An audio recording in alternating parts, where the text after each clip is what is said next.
시청자 여러분 안녕하십니까? 뉴스나우 시작합니다. 더위 소식부터 알아보겠습니다. 며칠째 전국적으로 그야말로 펄펄 끓는 더운 날씨가 이어지고 있죠. 경북 지역은 오늘도 불볕더위가 예보됐고요. 서울도 33도까지 오르겠습니다. 현장 취재기자 연결해서 더위 상황을 좀 알아보도록 하겠습니다. 먼저 대구부터 좀 가보겠습니다. 네, 김근우 기자, 곧 하루 중 가장 더운 시간이 되는데 지금 날씨는 좀 어떻습니까? 네, 오전 11시를 넘으면서 정말 폭염이라는 말이 어울릴 정도로 무더운 날씨가 계속해서 이어지고 있습니다. 구름이 햇볕을 좀 가려주더라도 이 습도가 워낙 높은 데다가 이 공기 자체가 뜨거워져 있어서 좀처럼 더위가 가시지 않는 그런 날씨인데요. 제가 이 자리에 15분 정도 서 있었는데 지금 등줄기에 서 있기만 해도 땀이 송골송골 맺힐 정도로 더운 날씨입니다.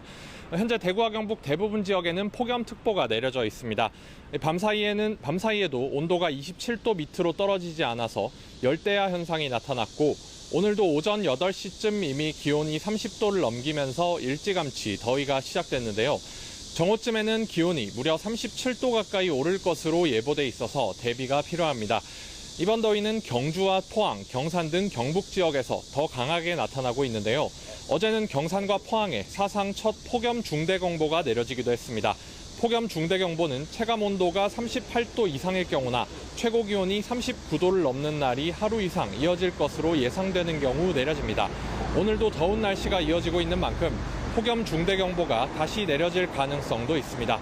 이런 더위에 온열질환 피해도 잇따르고 있습니다. 어제 경북 예천에서는 80대 남성이 전동차를 타다가 온열질환으로 병원에 옮겨졌고 대구에서도 어제와 그제 이틀 동안 온열질환자 4명이 병원에 이송됐습니다. 지자체들은 무더위 쉼터를 확대 운영하거나 대비용품을 전달하는 등 피해 예방에 비상이 걸렸는데요. 더위가 절정인 낮 시간대에는 바깥 활동을 자제하고 불가피할 때는 물을 많이 마시거나 충분히 쉬는 등 건강관리에 유의해야겠습니다. 네, 이번에는 냉방 환경이 열악할 수밖에 없는 곳이죠. 서울 쪽방촌 현장을 가보겠습니다. 정영수 기자, 날씨가 너무 더워서 그곳에서 지내는 분들도 많이 힘들겠군요. 네, 저는 일단 아침 8시 반부터 이곳에 도착해 주민들을 취재했습니다. 취재를 시작한 지 3시간 정도 지났는데 벌써 5단으로 땀이 송골송골 맺히고 얼굴도 붉게 달아올랐습니다. 어젯밤 서울에도 열대야가 나타난 데 이어 이곳은 아직 정오가 되기 전인데도 30도를 훌쩍 넘었습니다.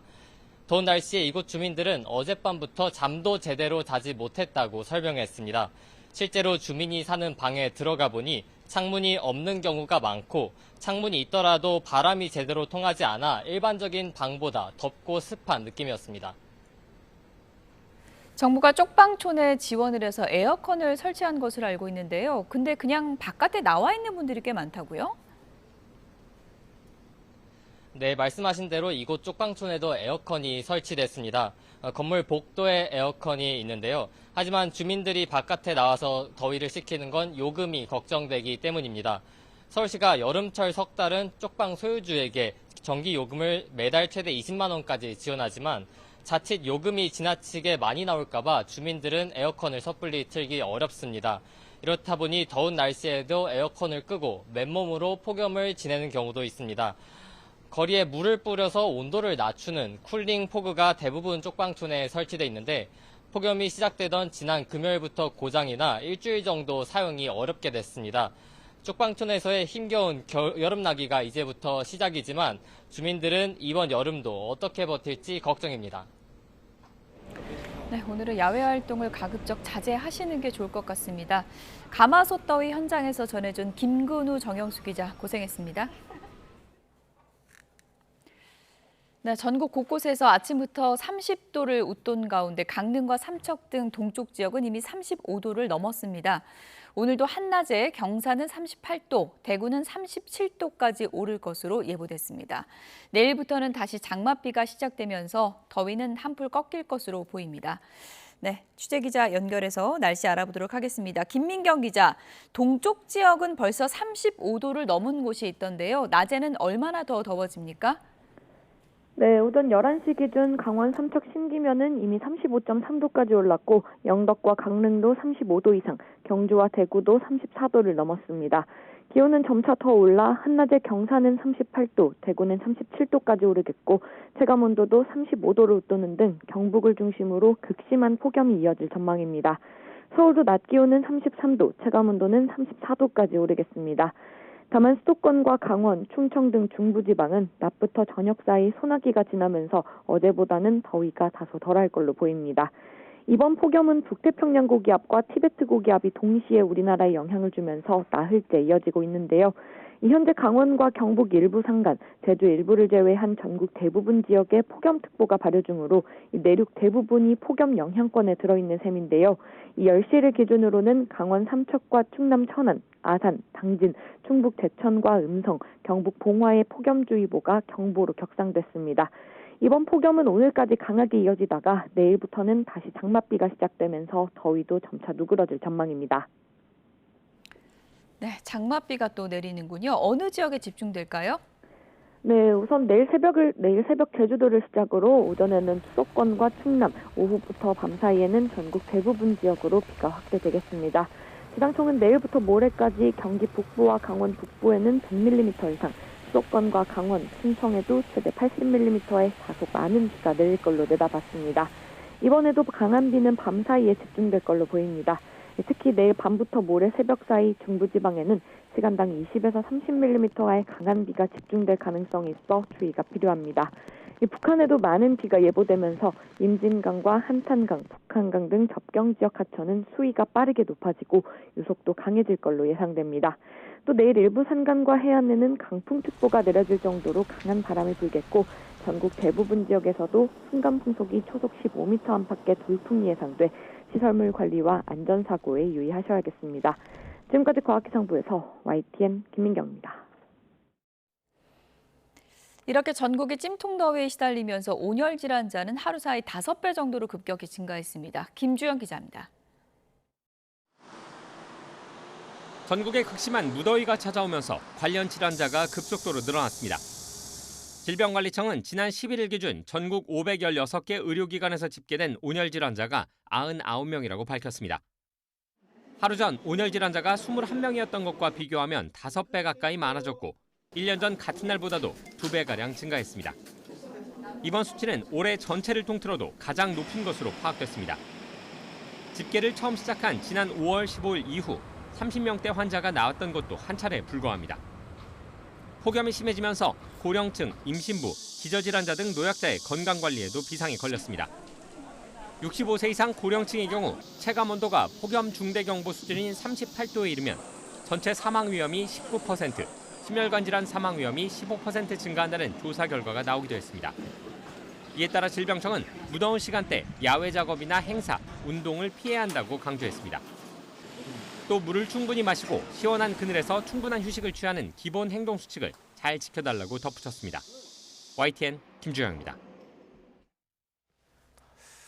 광주에서 여고생을 살해한 장윤기의 두 번째 공판이 열리고 있습니다. 첫 공판에서 범행 동기에 대해서 입장을 보류했던 장윤기는 성폭행 목적 범행을 인정했는데요. 현장에 취재기자 연결합니다. 오선열 기자.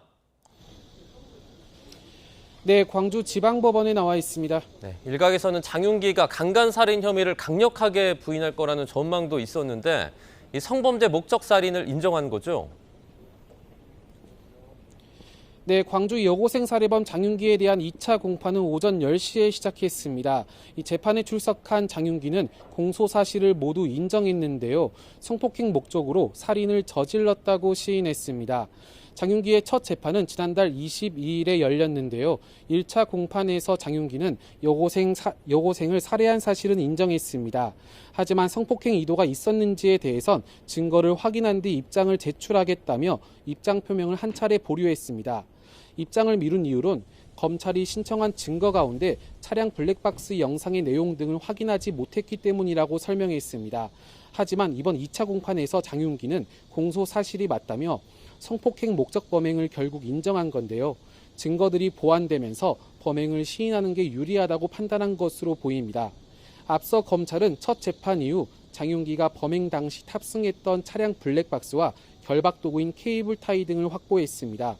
블랙박스는 장윤기가 차량 트렁크에 숨기면서 경찰 수사 단계에선 발견하지 못한 증거물이지만 검찰 보안 수사 단계에서 발견했고요. 케이블 타이는 경찰이 증거물로 확보하지 않았다가 검찰이 장윤기 아버지 자택에서 회수했습니다. 이번 2차 공판에선 성인용 인형, 리얼돌의 분석 보고서와 범행 영상 등 검찰이 제출한 증거의 인정 여부를 두고 심리가 진행 중인데요. 재판부는 피해자와 유족의 사생활 보호 필요성 등을 고려해 비공개 진행으로 결정했습니다. 지금까지 광주지방법원에서 YTN 오서일입니다. 정치브로커 명태균 씨로부터 무상 여론조사를 제공받은 혐의 등으로 기소된 윤석열 전 대통령에 대한 1심 선고가 오늘 열립니다. 서울중앙지방법원 형사합의 33부는 오늘 오후 2시에 정치자금법 위반 혐의 등을 받는 윤 전 대통령에 대한 선고 기일을 엽니다. 윤 전 대통령은 지난 2021년 6월부터 이듬해 3월까지 김건희 씨와 공모해 명 씨로부터 58차례에 걸쳐서 2억 7천만 원 상당의 여론조사를 무상으로 받은 혐의로 재판에 넘겨졌습니다. 또 그 대가로 김영선 전 국민의힘 의원의 보궐선거 공천에 개입한 혐의도 함께 받고 있습니다. 앞서 특검은 정당 민주주의를 훼손했다며 윤 전 대통령에게 징역 4년과 추징금 1억 3,700여만 원을, 명 씨에게는 징역 3년을 각각 구형했습니다.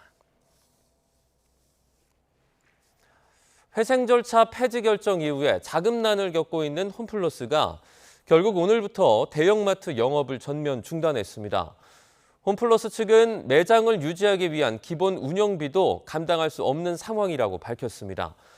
취재기자 연결해서 자세한 내용 알아보겠습니다. 오동건 기자, 홈플러스가 결국에는 임시 휴업에 들어간 거죠? 그렇습니다. 홈플러스는 오늘부터 대형마트의 영업을 임시 중단했습니다. 홈플러스는 운영자금이 모두 고갈돼 상품 대금은 물론 매장을 유지하기 위한 운영비도 감당할 수 없는 상황이라며 임시 휴업 이유를 설명했습니다. 다만 쇼핑몰에 입점한 매장은 점주가 원할 경우 영업을 계속할 수 있도록 했습니다. 앞서 서울회생법원은 지난 3일 홈플러스 회생 절차 폐지를 결정하면서 오는 20일까지 2천억 원의 긴급 운영자금 확보 방안을 마련하면 회생 절차 연장을 다시 검토할 수 있다고 밝혔습니다. 홈플러스는 오는 20일까지 자금 조달 상황과 법원의 최종 결정을 지켜본 뒤 영업 재개 여부를 결정할 계획입니다. 네, 최근에 홈플러스가 대규모 할인 행사를 진행하면서 소비자들이 몰리기도 했었는데 그만큼 운영이 좀 어려운 상황이었던 거죠? 그렇습니다. 최근 홈플러스는 유동성 위기가 심화하면서 상품 공급에도 차질을 빚었습니다. 납품 대금을 받지 못할 것을 우려한 업체들이 상품 공급을 줄이거나 중단했기 때문인데요. 이 때문에 일부 매장에서는 비어있는 매대를 홈플러스 자체 브랜드 PB 상품으로 채우는 모습도 나타났습니다. 소비자 이야기 들어보시죠. 거의 대부분 있었는데 상품들로 거의 다 채워지다 보니까 그냥 소비자 입장에서 수요도 줄어들고. 회생 절차 폐지 결정 이후에는 재고를 처분하고 운영 자금을 확보하기 위해서 최대 50% 할인 행사까지 진행하면서 일부 매장에는 소비자들이 몰리기도 했습니다. 하지만 대주주인 MBK 파트너스와 최대 채권자인 메리츠 금융그룹의 운영 자금 지원은 여전히 구체화하지 않고 있습니다. 결국 홈플러스는 자금난을 버티지 못하고 오늘부터 대형마트 임시 휴업에 들어갔습니다. 오는 20일까지 운영 자금을 확보하지 못하면 홈플러스는 파산 절차를 밟을 가능성이 커지고 있습니다. 지금까지 경제부에서 YTN 오동건입니다. 오늘 하락 출발한 코스피가 보합권에서 등락을 오가다가 매도 사이드카를 발동하는 등 급락세를 보이고 있습니다.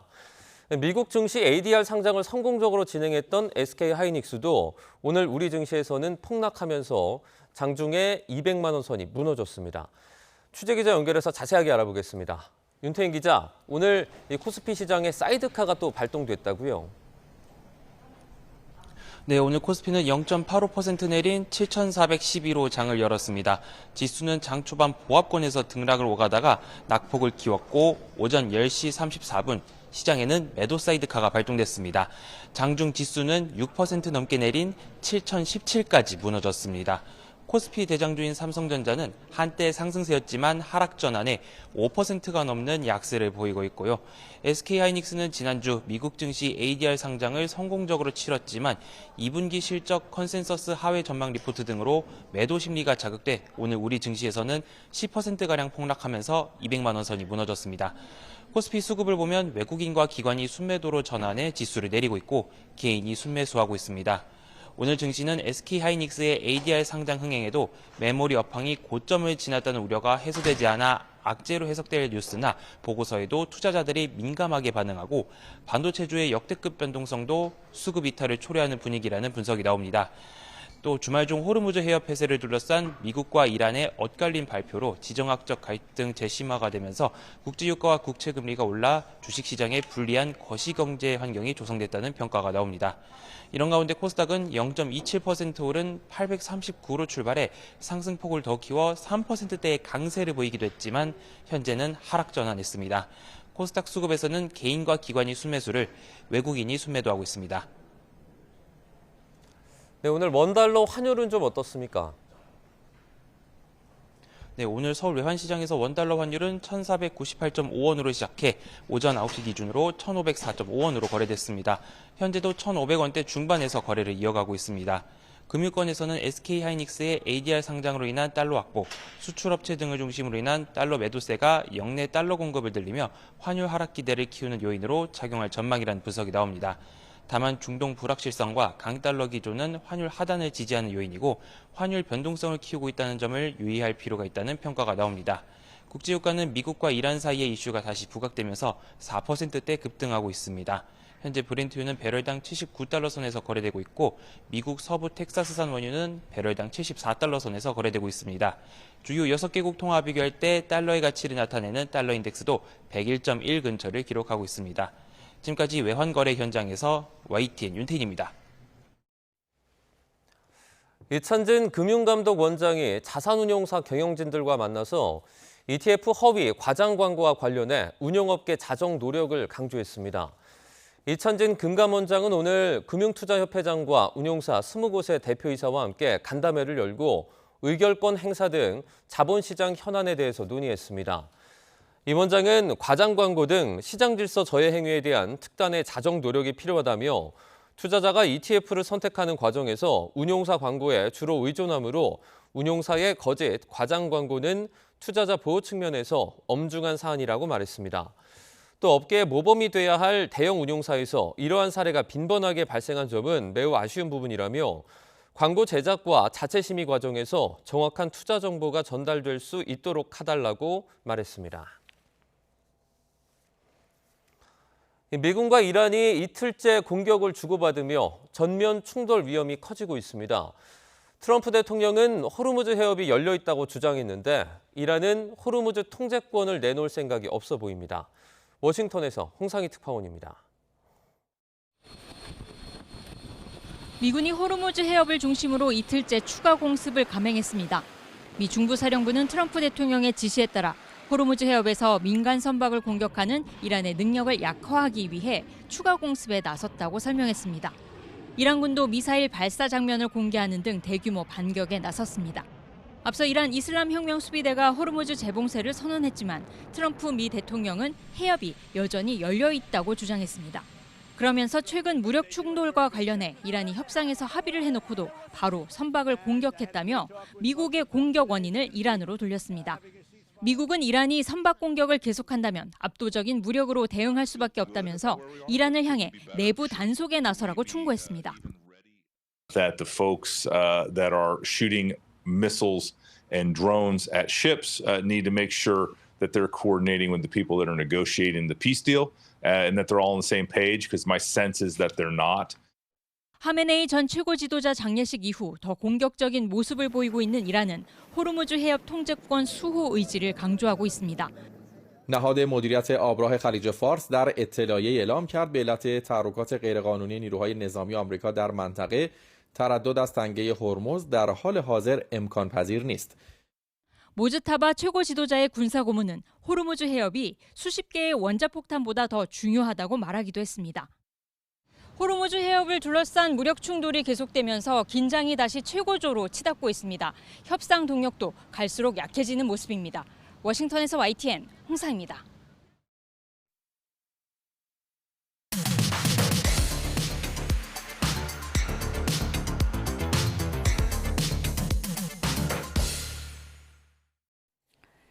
각이 살아있는 정치평론 시사정각 시작하겠습니다. 오늘은 월요일에 정치고수 두 분을 모셨습니다. 김상일 정치평론가 그리고 윤희석 전 국민의힘 대변인 나오셨습니다. 어서 오세요. 안녕하십니까? 네. 민주당 당권 주자들의 신경전이 갈수록 치열합니다. 어제 당권 주자들이 처음으로 한 자리에 모였는데요. 함께 보시죠. 지난 3년여의 대통령님과 맞춰온 호흡과 함께 교감해온 국정 방향을 바탕으로 확고하게 이재명 대통령과 국민주권정부의 국정을 당대표가 돼서 뒷받침할 것입니다.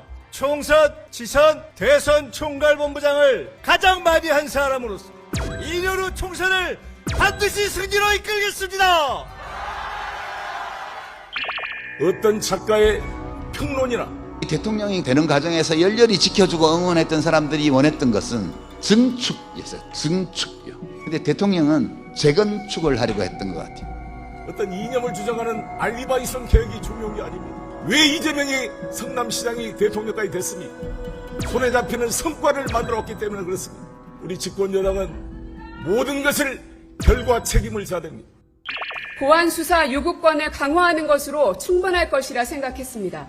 하지만 수사를 하지 않고도 검찰이 부실 수사라는 걸 어떻게 알 수 있을까 하는 의문들이 해결되지 않았습니다. 일단 폐지하고 문제가 생기면 보완하자는 것은 집권 여당의 자세는 아닐 것입니다. 출마 선언하시는 분들께서 저를 다 공격하시고 비판하시는데 많이 아픕니다. 살살 좀 해주시기 바랍니다.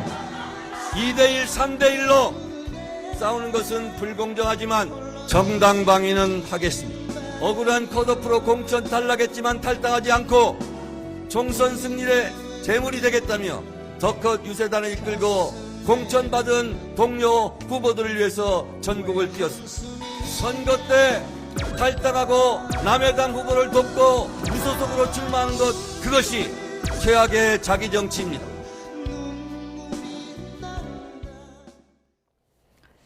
네, 이제는 면전에서 이런 말이 나오기 시작했습니다. 탈당해서 다른 후보 돕는 게 최악의 정치지 뭐가 최악이겠느냐. 정청래 전 대표가 김민석 전 국무총리를 향해서 날카로운 비판을 했습니다. 네, 뭐 김민석 전 총리가 비판을 계속해서 받고 있고 받을 부분이긴 하겠죠. 그렇지만 약간 동문서답이죠. 왜냐하면 지금 다른 후보들과 당원들이 묻고 있는 건 뭐냐면 현 정부, 현 정권과의 관계성이에요. 네.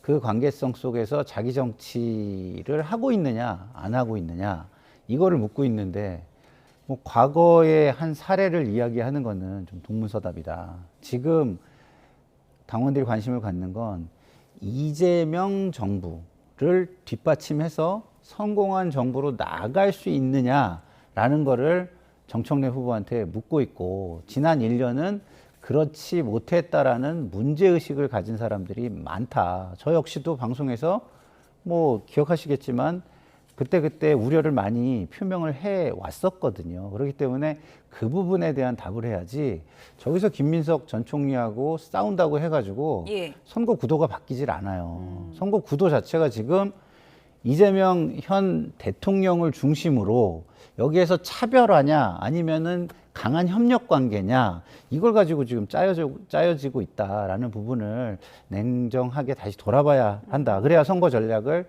잘 짤 수 있다 이런 생각이 듭니다. 네.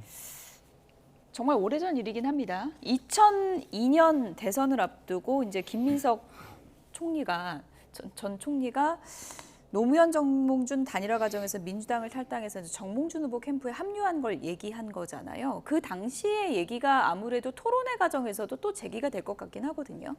굉장히 많이 되겠죠. 예. 그 당시에 소위 말하는 선도 탈당을 한 거 아니겠습니까? 그래서 정몽준 후보 쪽 국민통합 20일로 기억하는데 지금 저희 화면에 나오고 있네요. 정말 오래전 일입니다. 그죠? 그러네요. 예. 그래서 굉장히 충격적이었죠. 근데 이제 결과가 어쨌든 노무현 후보가 단일화해서 승리하고 대통령까지 되는 과정. 그래서 김민석 후보는 그 일로 인해서 무려 18년 동안 국회에 들어오지 못하고 제도권 정치 주변에 있을 수밖에 없었던 그런 큰 일이었어요. 근데 지금 와서 생각해 보니 이렇게 당 주변에 오래 계셨던 분이 어떻게 지금 이재명 정부의 주축을 자처하고 나와서 당대표를 하느냐, 이 공격을 지금 정청래 후보는 하고 있는 거죠. 예. 본인이 당을 계속 지켜왔다.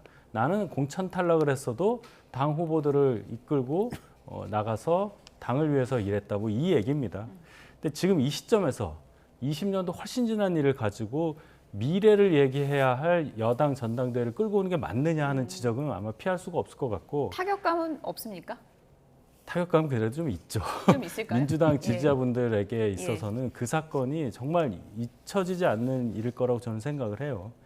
그래서 정청래 후보는 계속 이런 공격을 할 것이고, 또 그동안 김민석 의원이 뭐 총리되는 과정에서 나왔던 얘기들, 뭐 재산 형성 과정이라든지 이런 얘기들까지 다 아마 나올 가능성이 크다. 그만큼 이 후보들 간의 이 경쟁이 너무나 좀 갈등의 골이 깊어지는 방향으로 진행되고 있는 거 아니냐, 그런 생각이 듭니다. 일종의 뭐 저 장면을 보면은 김민석 전 총리 입장에서는 좀 잊고 싶은 기억일까요? 뭐 흑역사일까요? 어떻게 표현을 해야 될까요? 본인은 굉장히 마음속에 아픈 기억으로 가지고 있고, 또 나름 극복을 했다고 생각했을 수는 있어요. 그렇지만 이걸 그냥 본인 스스로 생각하듯이 덮고 갈 수만은 없을 거라고 생각하고, 이번 기회에 차라리 잘 됐다, 어떤 식으로는 더 해명을 하겠다, 이런 자세로 나오는 것이 훨씬 낫지 않을까 생각은 듭니다. 네, 뭐 계엄의 밤 국회 왜 표결 참여 안 했냐, 이것은 이제 CCTV를 공개되면서 어느 정도 상쇄됐는데, 이 부분에 대해서는 김민석 전 총리가 어떻게 갈무리를 할지 좀 봐야 될 것 같고요. 오늘 정청래 전 대표가 오후에 출마 선언을 드디어 한다고 합니다. 네. 마지막 순번에 아마 출마 선언이지 않을까 싶은데 어떤 걸 내걸고 나올까요? 그러니까 이제 그동안 다른 후보들이 출마 선언 속에서 본인을 비판한 부분에 대해서도 좀 반박을 할 것 같고요.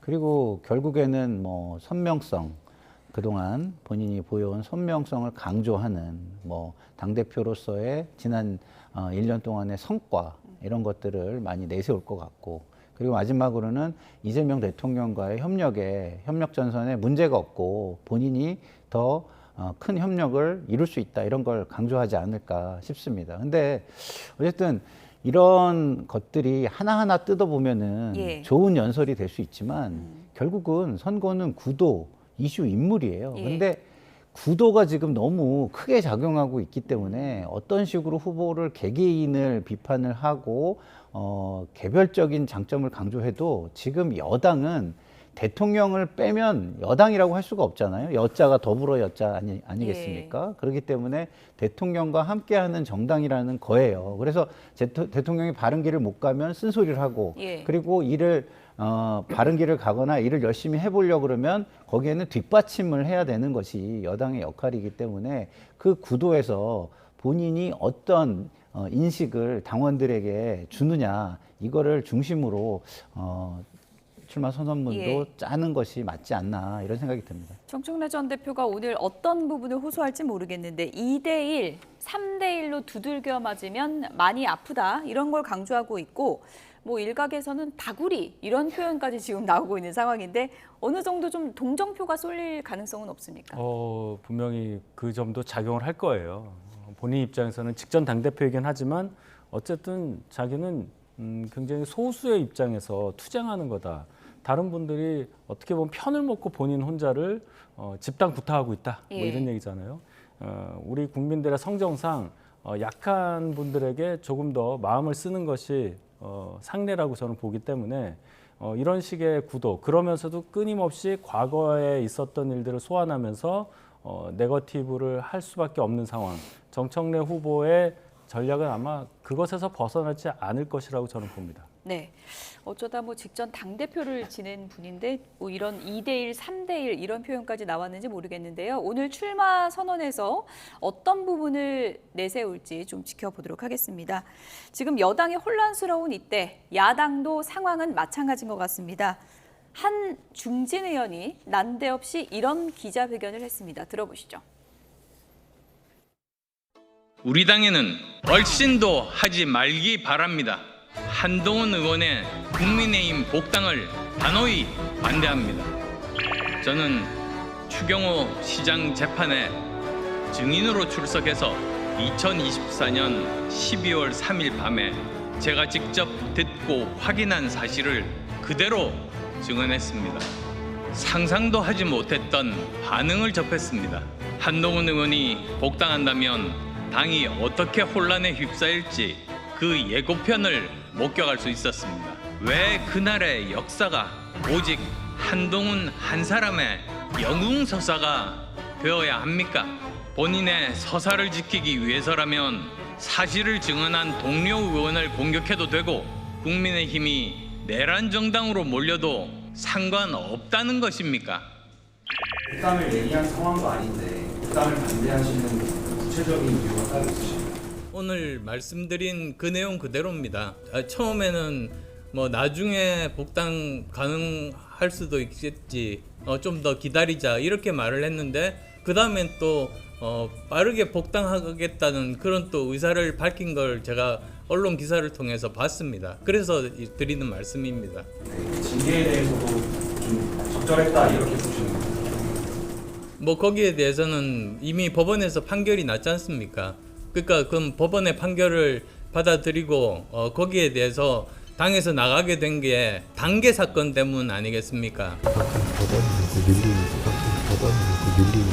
윤리위하고 예, 맞습니다.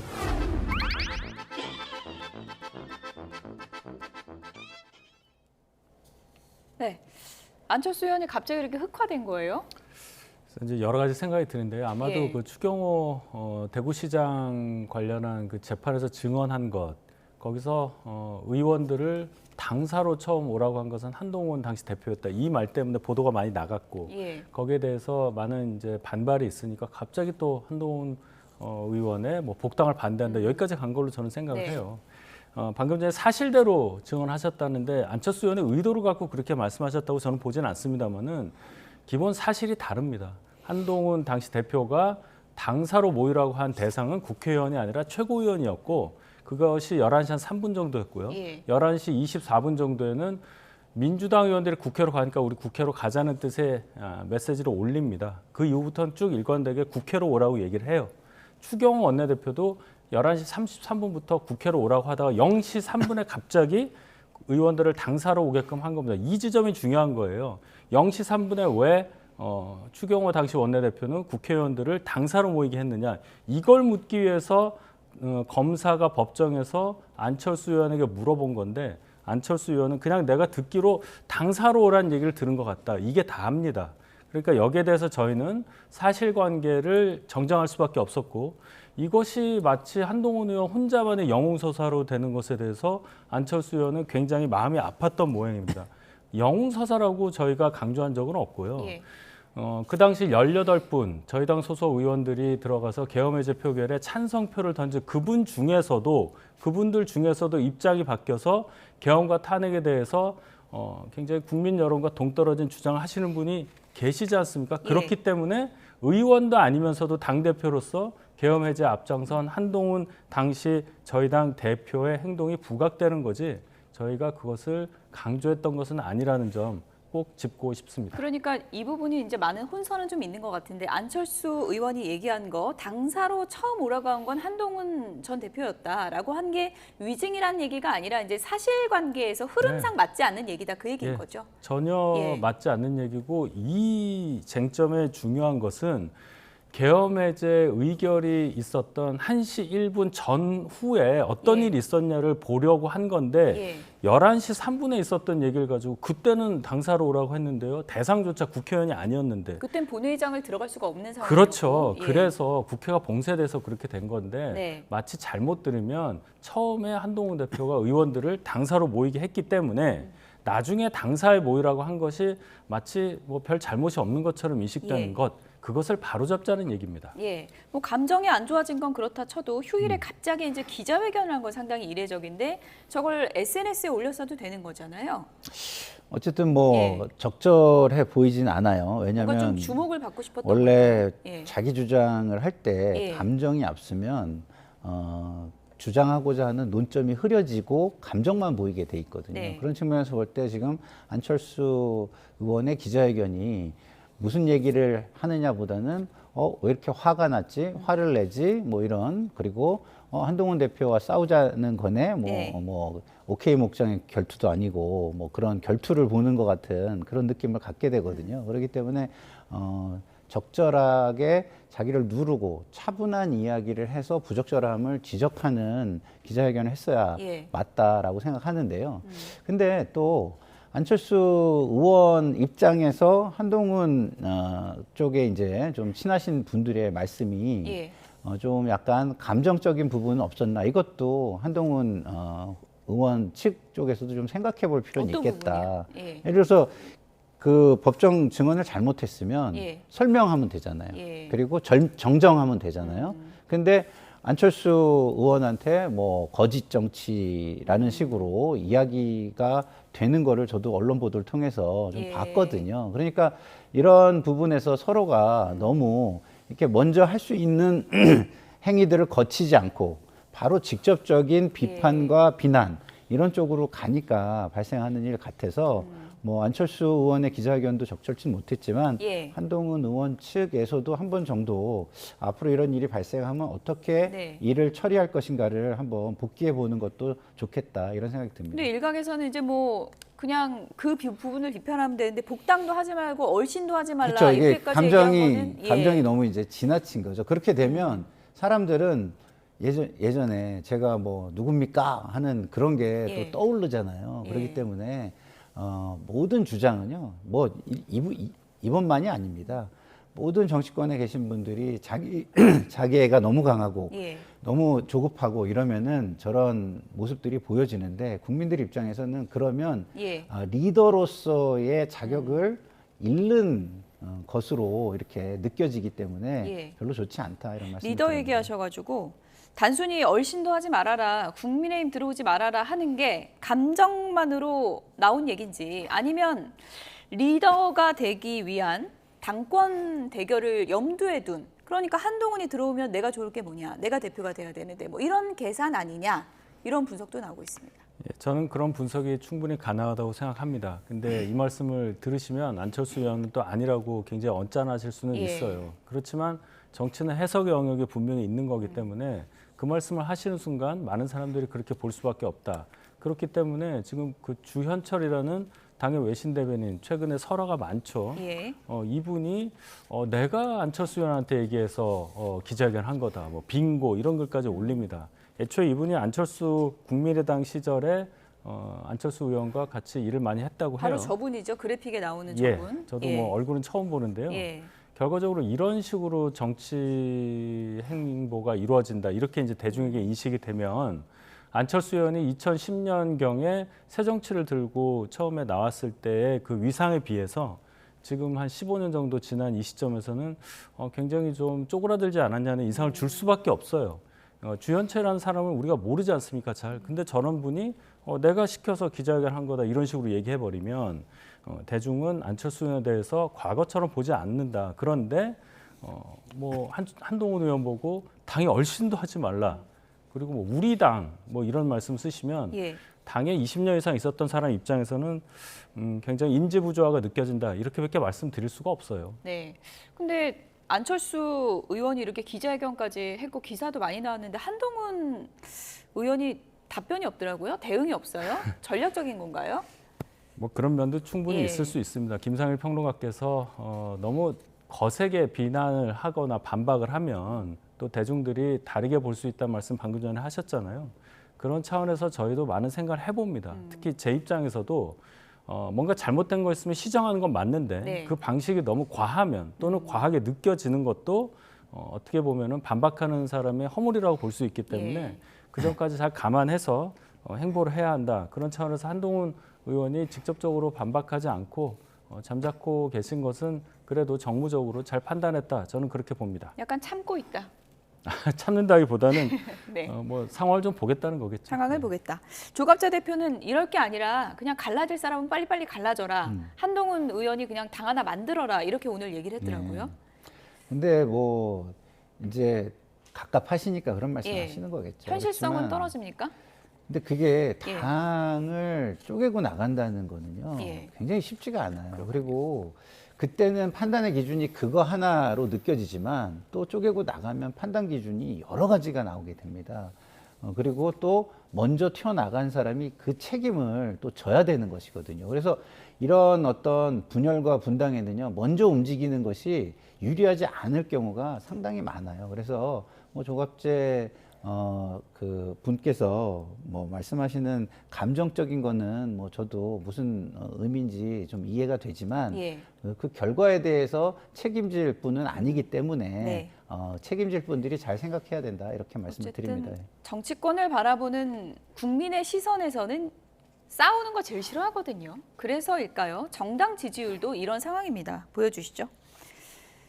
더불어민주당 44.8, 국민의힘 38.1% 나왔습니다. 국민의힘 지지율이 계속 하락 추세를 보이는 걸 확인해 볼 수가 있는데요.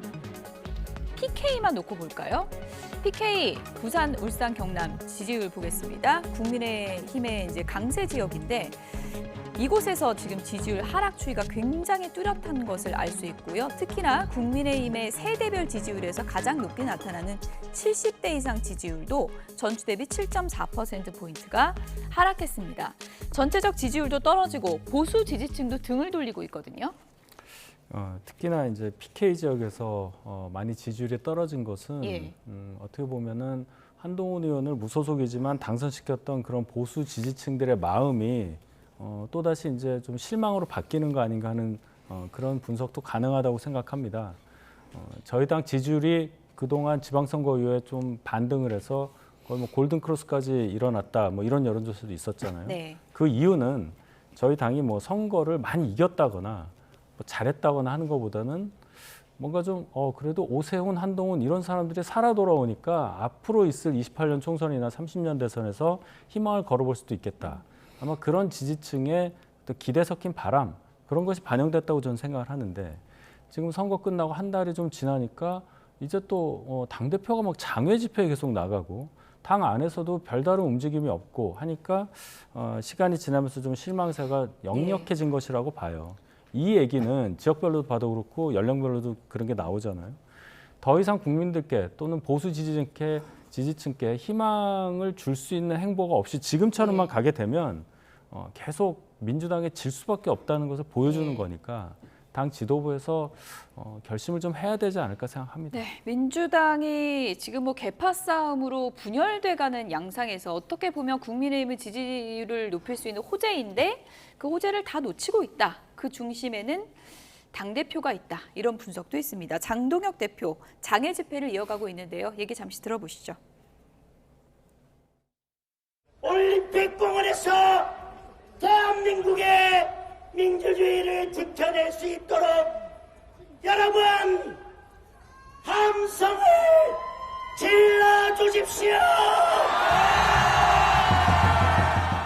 부정선거, 재선거, 당일 투표, 수개표. 아마 이재명 대통령과 민주당은 올림픽 공원 그리고 전국에서 들끓고 있는 함성이 잦아들기를 기다리고 있을 것입니다. 그러나 그런 일은 결코 없을 것입니다. 국민특검 거부한다면 결국 시민의 함성이 이 정권을 무너뜨리게 될 것입니다. 네, 장동혁 대표 그야말로 마이웨이를 걷고 있습니다. 네. 올공 시위에 내가 나가서 저렇게 하는 것이 네. 오히려 보수 재건에 힘이 된다. 이런 지금 분석인 거잖아요, 본인은? 본인이 그렇게 생각하시면 당대표 내려놓고 국회의원 내려놓고 나가시면 돼요. 당대표 국회의원을 가지고 저기 나가시면 그건 폐해지 기여가 아닙니다. 저렇게 개인으로서 함성을 지르는 분들의 예. 이야기를 대표해가지고 제도로 만들고 그런 갈등과 사회적인 비용을 줄이라고 뽑아놓은 것이 우리들의 대표 국회의원이고 리더인 것입니다. 근데 그 역할을 안 하시고 거기에 가셔가지고 함성을 지르시겠다고 한다면 아니 뭐 당대표 내려놓으시고 국회의원 그만두시고 가시면 예. 저는 박수 쳐드리겠습니다. 아 열정이 있구나 이렇게. 근데 그렇지 않으면 저건 열정으로 보이지 않고요. 아 겁이 나는구나. 내가 내 권력을 잃을까 봐 겁이 나는구나. 저기 나가서 저러면 적어도 그동안은 날 못 건드리겠지라고 두려움의 표상이라고 보십니까? 저 공간을 자기 방패막이로 삼고 있는 거예요. 저 공간을. 그러면 저 공간을 만든 2030들은 저 모습에 동의할까요? 예? 전혀 동의하지 않을 겁니다. 아마 장 대표가 우리가 시위를 좀 하려고 하는데 좀 와주세요. 와서 한마디 해주세요. 그러면은 거기에 그때의 그 진정성을 가진 2030들이 갈까요? 아니죠. 우리를 이용하고 남용하고 소비하는구나라고 느껴서 절대 오히려 비판을 하지 근처도 얼씬거리지 않을 것입니다. 그렇기 때문에 저거는 들끓는 함성이 아니라요. 자기 조직층을 선동하고 그 선동에 부흥되는 사람들의 모습일 뿐이다라는 생각이 듭니다. 주말 화면 좀 크게 보여주실까요? 아무래도 요즘에 뭐 손팻말이 본인의 보도가 많이 되다 보니까 좀 흥이 났는지 또 들고 나왔습니다. 제명아 봤지? 들었지? 그럼 국민특검 받아야지. 이렇게 또 반말 팻말을 들고 나왔습니다. 자막을 잠시 좀 빼주시면 더 잘 보일 것 같습니다. 저런 팻말을 두고 박지원 의원이 이제 SNS에 글을 올리기도 했는데 이것은 뭐 폐륜 아니냐. 아이들 볼까 정말 두렵다. 뭐 이런 표현까지 올렸습니다. 박지원 의원의 반응이 과하지 않습니다. 과하지 않다. 예. 국민의힘의 구성원으로서 대단히 부끄럽고요. 대통령을 향해서 비난할 수 있고 또 비판할 수 있고 여러 가지 할 수 있지만은 대통령을 지칭하는 그 호칭이 성도 빼고 직함도 빼고 이름만 부르는 그 자체로 저는 멸칭이라고 생각합니다. 우리가 흔히 뭐 사석에서 대통령 이름을 부를 때도 그렇게 좋게 보이지는 않거든요. 아무리 입장이 다르다고 하더라도. 특히나 저 시위에서 제1야당 대표가 뭔가를 드러내기 위해서 피켓을 들었다고 한다면 그 내용이 중요한 것인데 우리는 그 내용보다도 저 앞에 있는 호칭 저것만 보입니다. 제 입으로 할 수가 없어요. 그렇기 때문에 장도익 대표가 본인의 주장을 제대로 하시려면 장외에서 하시지 마시고 장외에서 하시더라도 저런 멸칭 섞인 피켓을 직접 써서 나와서 저렇게 사람들과 주먹을 불끈 쥐고 팔을 흔드는 모습은 정말 부끄럽다. 안 그러시기를 바라는 마음이 많은데 더 심해지실 것 같아서 더 걱정입니다. 네, 자꾸 이렇게 보도를 하면은 계속 하실 것 같아서 안 하고 싶긴 한데 그래도 또 할 수밖에 없는 게 이제 현실이고 민주당에 의해서 이제 보수 진영에서도 지금 멸칭이란 얘기가 나왔는데 이런 부분은 좀 자제했으면 좋겠다. 그렇죠. 그런 생각이 듭니다. 조금 전에 PK에서 국민의힘 지지율이 좀 떨어진 거 보여드렸는데 보수 진영 전체에 대한 실망감이 상당히 부산에서 커지지 않을까 하는 생각이 듭니다. 정의안 전 부산시장 후보 자작극 논란이 일파만파입니다. 이준석 대표는 오늘 이런 얘기를 했습니다. 들어보시죠. 뭐 확실한 거는 5월 17일 날 박정균 캠프의 모 인사가 정의안 후보를 접촉한 것을 저희는 그때 이미 파악했었습니다.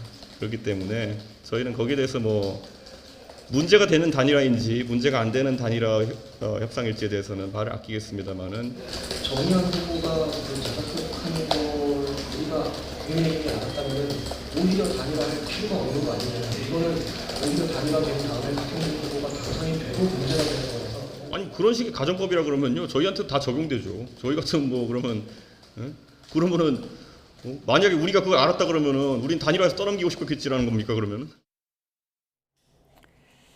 네, 뭐 사건이 상당히 좀 복잡한데, 그러니까 정의안 전 후보가 목에 깁스를 하고 이제 유세를 다닐 때 정치 테러다, 테러의 피해자다라고 했었는데 수사를 해봤더니 이게 자작극이었고요. 정의안 전 후보는 지금 구속된 상태입니다. 정치권에서 있어서는 안 될 일이 이제 벌어진 거고 개혁신당에서 이걸 어떻게 책임질 건가 논란이 됐었는데 이준석 대표가 우리도 잘못했지만 배후에 국민의힘이 있다. 이런 의혹을 지금 제기하고 있는 겁니다. 네. 이게 민주주의의 꽃인 선거에 공작이 있었다. 이런 거잖아요.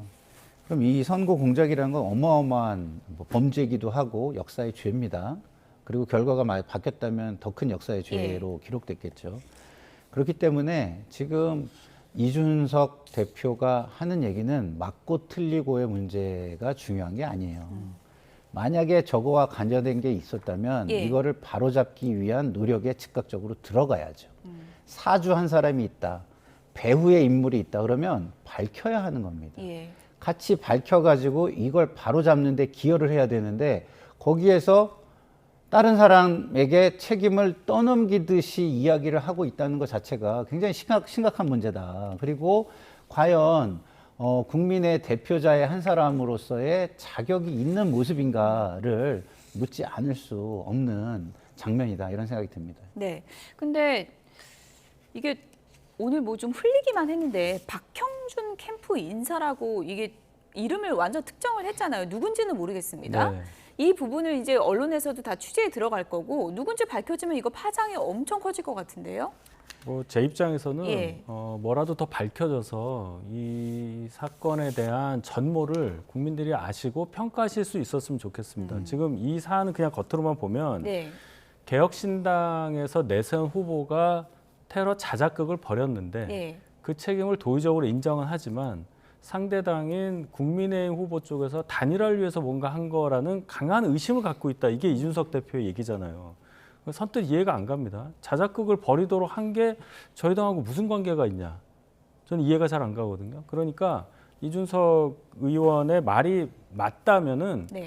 만약에 이 수사를 통해서 뭐 박형준 후보 쪽에 누군가가 뭔가를 했다는 게 밝혀지면 모든 것이 전모가 드러날 테니 그때 예. 국민들이 판단하셔서 아 이준석 대표의 말이 맞구나 아니면 이준석 대표의 말이 안 맞구나 여기에 따른 결과만 받아들이면 되는 거라고 생각합니다. 여기서 지금 사실관계를 다 모르는 상태에서 옥신각신할 필요 없고 다만 드러난 것은 분명히 테러 자작극을 벌인 사람은 개혁신당의 후보였다는 것이고 이준석 의원은 그 당의 현직 당대표라는 겁니다. 예.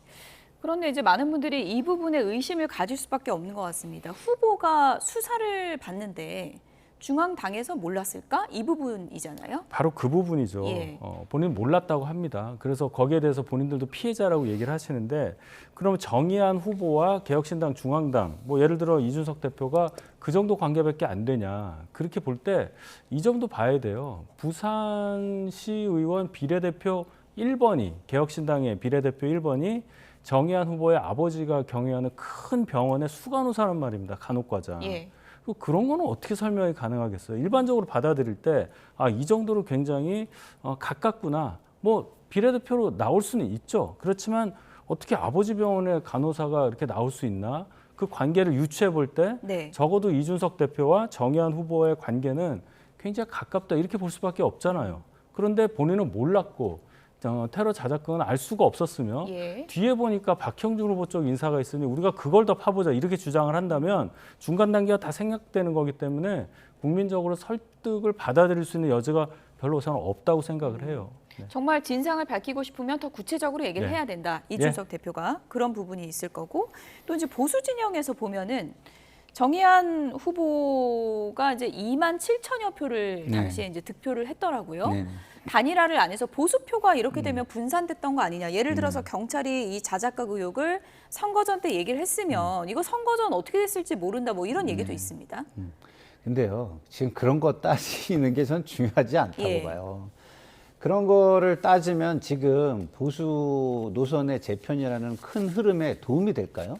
오히려 도움이 안 되죠. 예. 그거 따지고 있으면. 그래서 저는 오히려 지금 뭐 그런 걸 따지시는 분들이 왜 따지시려고 하는지 모르지만 그걸 따져가지고 결과를 바꿀 수 있는 게 아니라면 그럼 이준석 오히려 대표가 어떻게 책임을 져야 됩니까? 이준석 대표는 기자문답을 할 일이 아니죠.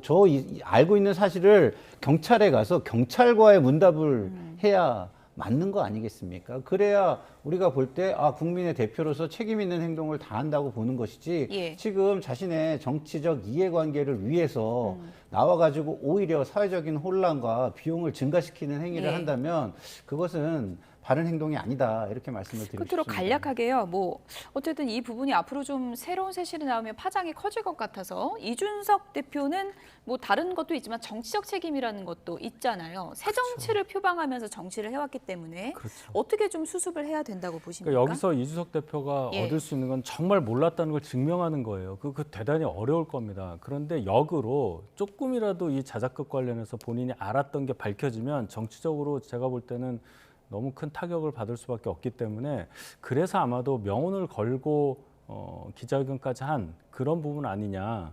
지금 웃으면서 말씀은 하시지만 어떻게 보면은 개혁신당이 지방선거 통해서 기초의원 당선자 딱 한 명 낸 상태란 말이죠. 예.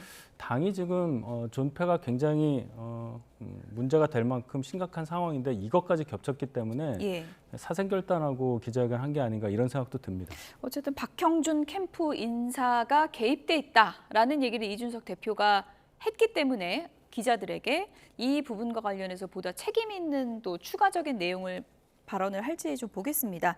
김상일 평론가, 윤희석 전 국민의힘 대변인 두 분이었습니다. 고맙습니다.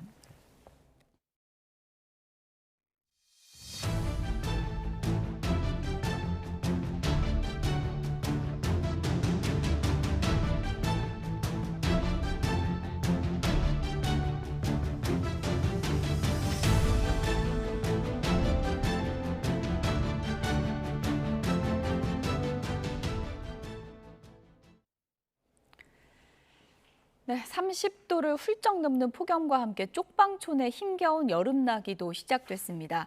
밤낮 가리지 않는 무더위는 나이가 많은 어르신들의 생명까지 위협할 정도지만 전기세 걱정에 에어컨도 마음껏 틀 수가 없는 상황입니다. 현장에 나가 있는 취재기자 연결해서 상황을 좀 알아보겠습니다. 정영수 기자. 네, 서울 돈이동 쪽방촌입니다. 네, 그곳에서도 더위가 대단히 좀 힘들게 느껴질 것 같은데 어르신들 좀 상황이 어떤가요? 네, 저는 이곳에 아침 8시 반부터 나와서 주민들을 취재했습니다. 취재를 시작한 지 4시간 정도 됐는데 벌써 옷 안이 땀 안으로 가득 찼고 얼굴이 붉어질 정도로 덥습니다. 어젯밤 서울에도 열대야가 나타난 데 이어 오늘 정오에도 30도를 훌쩍 넘었습니다. 더운 날씨에 이곳 주민들은 어젯밤부터 잠도 제대로 자지 못했다고 말했습니다. 38도 이상 되죠. 바람은 바람 안 불죠. 그러니까 뭐 밤에 애들 다 나가요. 들렁달렁. 실제로 주민이 사는 방에 들어가 보니 창문이 없는 경우가 많고 창문이 있더라도 바람이 제대로 통하지 않아 일반적인 방보다 습하고 더운 느낌이었습니다. 네, 서울시가 쪽방에 모여있는 건물에 에어컨을 설치해줬다고는 하는데 아무래도 현실적인 여건이 에어컨을 좀 맘대로 틀 수도 없는 그런 상황이죠. 네, 이곳 쪽방촌에도 에어컨이 설치돼 있습니다. 건물 복도에 에어컨이 설치돼 있는데요. 하지만 주민들이 바깥에 나와서 더위를 식히는 건 요금이 걱정되기 때문입니다. 서울시가 여름철 석 달간은 전기세를 납부하는 쪽방 소유주에게 매달 최대 20만 원까지 지원하지만 자칫 요금이 지나치게 많이 나올까 봐 주민들은 섣불리 에어컨을 틀기가 어렵습니다. 이렇다 보니 이렇게 더운 날씨에도 밖에 나와 있는 등 폭염을 이겨내기 위해 여러 방법을 찾을 수밖에 없습니다.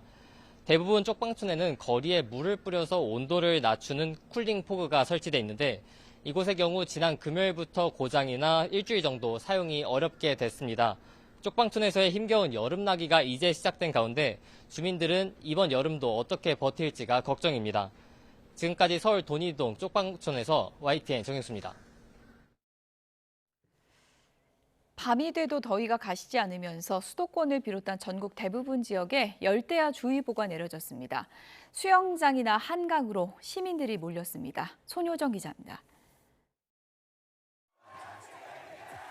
주말의 마지막 밤, 서울 도심의 한강 수영장은 더위를 피해 나온 시민들로 발 디딜 틈이 없습니다.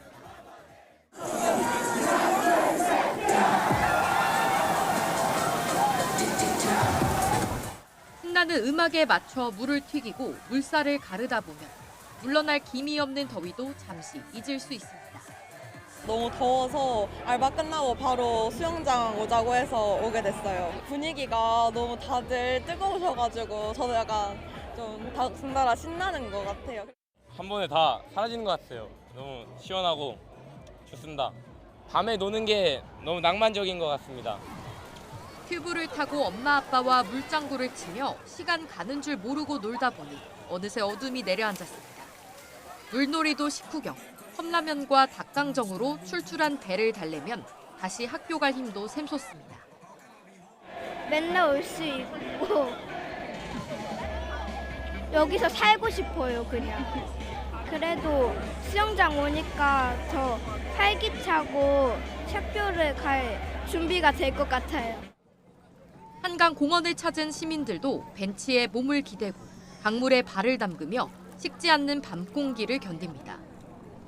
찜통 더위가 밤까지 계속되면서 서울을 비롯한 수도권과 부산, 울산 등 전국 대부분 지역에 열대야 주의보가 발효됐습니다.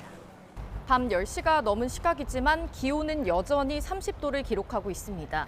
습도도 60%를 훌쩍 넘기면서 후텁지근한 열대야가 계속되고 있습니다. 너무 더워서 집에서 그냥 에어컨 틀어놓고 있다가 밤에 잘 나오는 것 같아요. 확실히 물놀이 하니까 애들도 시원해하고. 당분간 밤에도 폭염이 이어질 전망입니다. 기상청은 잠들기 전 실내 온도를 충분히 낮추고 냉방과 환기에 신경 써달라고 당부했습니다. YTN 손효정입니다. 지금 서유럽은 40도를 넘나드는 폭염으로 역사상 가장 뜨거운 여름을 맞고 있습니다. 에펠탑을 비롯한 프랑스 유명 관광지들이 단축 운영에 들어갔고 스페인에서는 닷새 전에 시작된 산불이 아직도 꺼지지 않았습니다. 신호 기자입니다. 프랑스 파리 에펠탑에 단축 운영을 알리는 안내판이 걸렸습니다. 40도에 육박하는 폭염 탓에 주말 동안 자정까지인 운영 시간을 오후 4시까지로 제한했습니다. 에펠탑을 찾은 관광객들은 줄을 서서 물세례를 받으면서 더위를 식혔습니다. 루브르 박물관과 오르세 미술관도 각각 오후 4시와 5시까지만 단축 운영한다고 공지했습니다. 세계 최고 권위 사이클 대회인 뚜르드 프랑스는 사상 처음으로 일부 언더 코스를 단축했습니다. 에어컨 없는 오래된 건물의 주민들은 창문을 은박지로 가리는 방법으로 여름을 나고 있습니다. J'ai mis des couvertures de survie sur les fenêtres. Alors j'ai fait que d'un côté parce que du coup il fait noir dans l'appartement. Et c'est vrai que du côté où j'ai pu mettre les couvertures, j'ai gagné sans doute 2-3 degrés en confort. Donc, mais je pensais jamais avoir à faire ça chez moi.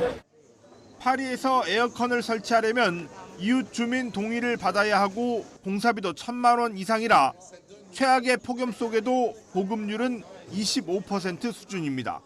Moi j'ai de la chance, j'ai une climatisation intégrée dans mon appartement, donc, mais on n'essaye pas de la mettre non plus trop parce que c'est bruyant, c'est coûteux aussi, donc on essaie de la mettre au dernier délai, au dernier carat. Mais... 프랑스는 파리를 포함해 국토의 4분의 1 이상에 주말 동안 최고 수준의 폭염 경보가 발령됐습니다. 스페인에서도 폭염의 영향으로 큰 산불이 이어지면서 지난주 남부 안달루시아에서 12명이 숨지고 20명 이상 실종됐습니다. 유럽연합 기후감시기구는 지난달 서유럽 평균 기온이 관측 역사상 역대 최고를 기록했다고 보고했습니다. YTN 신호입니다. 핫한 이슈를 전문가에게 묻습니다. 이슈콜입니다. 최근에 코스피가 급등락을 반복하면서 그야말로 이 롤러코스터 장세를 보여주고 있죠.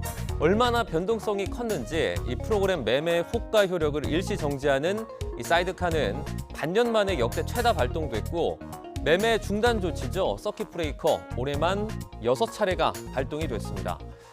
이 쭉쭉 오르던 코스피가 갑자기 요동을 치자 이른바 삼전 닉스 레버리지 ETF가 주범으로 지목이 됐는데요.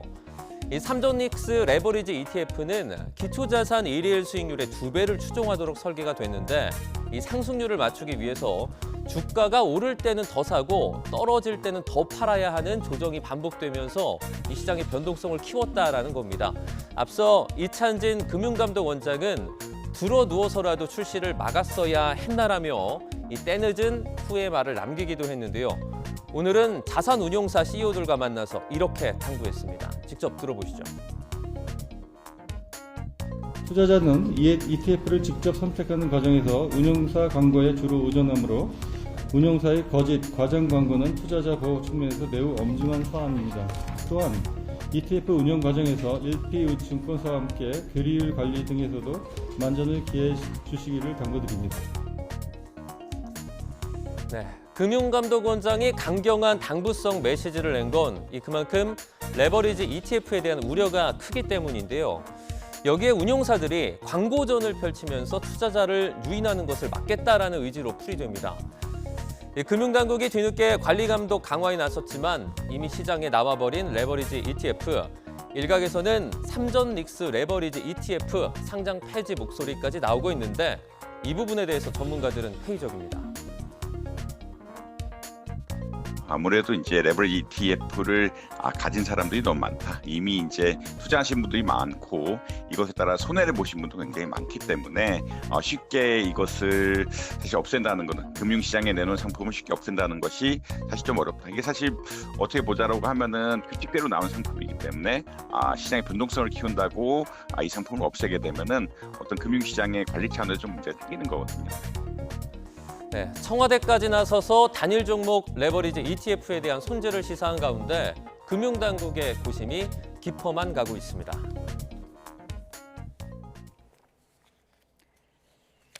네, 윤석열 전 대통령이 무상 여론조사 수수 의혹 사건으로 오늘 1심 선고를 받습니다. 같은 사건으로 나란히 1, 2심에서 무죄를 선고받은 부인 김건희 씨는 오늘 16일 첫 대법원 판단을 받게 됩니다. 취재기자 연결해서 알아보겠습니다. 안동준 기자. 네, 서울중앙지방법원입니다.